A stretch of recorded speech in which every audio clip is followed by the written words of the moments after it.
Hello y'all, good morning. Welcome to this will be my last video on Quentin's section 2. And before I get started, I wanted to call your attention to two videos, Jack's latest one and Brian's latest one. Now Brian's is about Jason's section 3, but I might get into that a little bit. We're ahead of schedule this Faulkner in August, I'm happy to say. We're a little ahead of schedule through a few days, and it's really popping off the chain.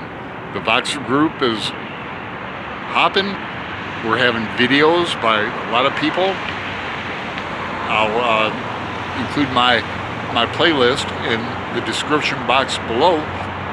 But please, if you do a video and I happen to miss it, please call it to my attention. But if you do the hashtag Faulkner in August 2020, it will appear in another playlist. So let's get started. I'm going to talk about the last part of Quentin's section 2, and I'm going to show specifics in the text. It's toward the end, I'll show you, where he's talking to Caddy about her suitors and that he threatens her with a knife. They kind of agree on a suicide pact. But then there's this incest part where it did or did not happen. We're in agreement pretty much that it did not happen. Maybe Quentin wanted it to happen. Maybe Caddy wanted it to happen. She certainly opens herself up to it. And I'll prove that in the text. So, but I don't think it happened. And I'm not going to spoil Brian's video about what he's got a new theory out about Maury. But I want to finish up my end of Quentin's section 2 for now. Okay, coming right up. So I'm going to be starting, I'm using the Norton Critical Edition on page 94, but it's easy to find.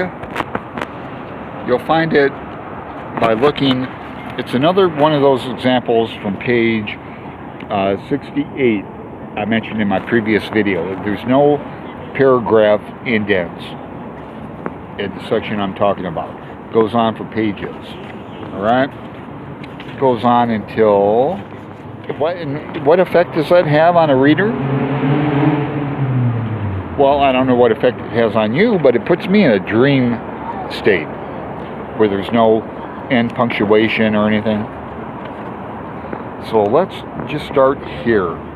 I'm tempted to start like at the page before where Quentin is talking with his roommates. And in my next video regarding Jason's section 3, it's going to be all about love, love, love. But again, I want to concentrate on this part that begins with 1 minute. She was standing there, and the next she was yelling, pulling her dress. So are they talking about adult names? Are they talking about Gerald? They're definitely talking about Katie's suitors, I'll call them. Alright? Quentin's determined to differentiate between love and hate. Yeah. Katie, you hate him, don't you? Poor Quentin. Poor Quentin. Poor Quentin. Well, why poor Quentin? Because he's a virgin. He's still a virgin. This scene does not take place in 1910. It takes place later. Here they make a suicide pact. It's where Quentin holds a knife to Katie's throat, and she doesn't freak out. She kind of goes along with that. Just like, okay, I'm going to, what is Nancy's Bones about? Need some help there. I'm more of a Joycean than a Faulkner scholar. Honeysuckle all the time. You know, this section might as well be about smells. Una said the first part is about sound, and the last part is about fury. And I agree with that. But I also say the middle part is about sound, or smells rather. Here, this line about Katie going, there's a curse on us. Does she mean the Compson family in general? Yes. Does she mean just her and Q? Yes. Now, you know, who says that? None of your business. Horror.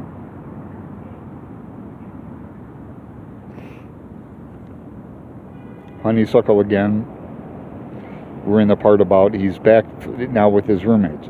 Now, are they talking about Gerald? Did Gerald sleep with Caddy? Or we're back to adult names again, right? Okay. Honeysuckle again. Honeysuckle was the saddest odor of all. Why is that?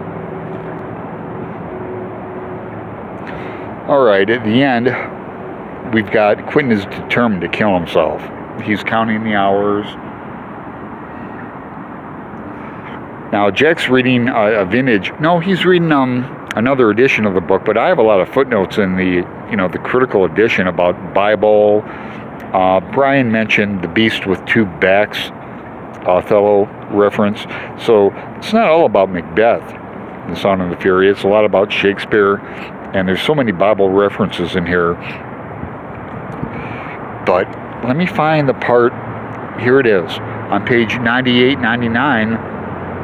Some more honeysuckle. Caddy is willing to have sex with Quentin. It's right here.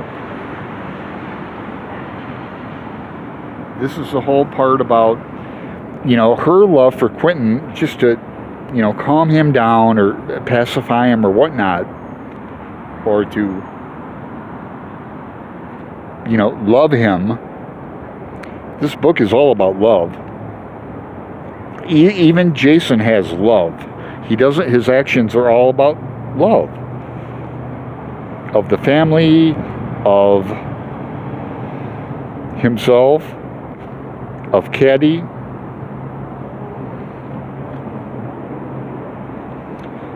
So I just wanted to point out that section.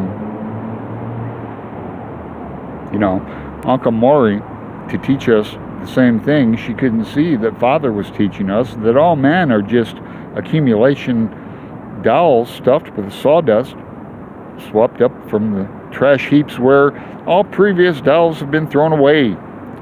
The sawdust flowing from what wound and what side? That not for me died not. John.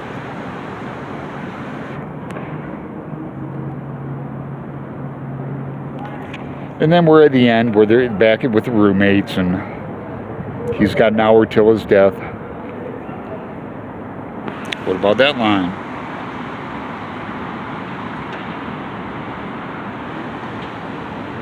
You don't believe I am serious, and I think you are too serious to give me any cause for alarm. You wouldn't have felt driven to the expedient of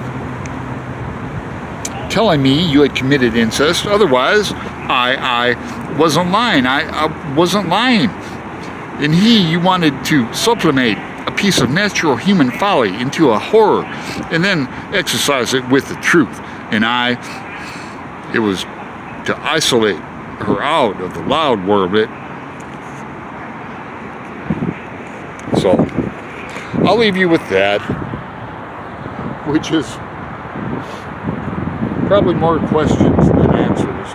I just love fucking style. The undercase eyes, the non-punctuation, vernacular. Another day in Faulkner in August. All right. Thank you for your time, your consideration. Please like, comment, hit me up on Voxer. Join us at Faulkner in August. We're halfway through. Ahead of schedule. It's a good thing. Ta-ta.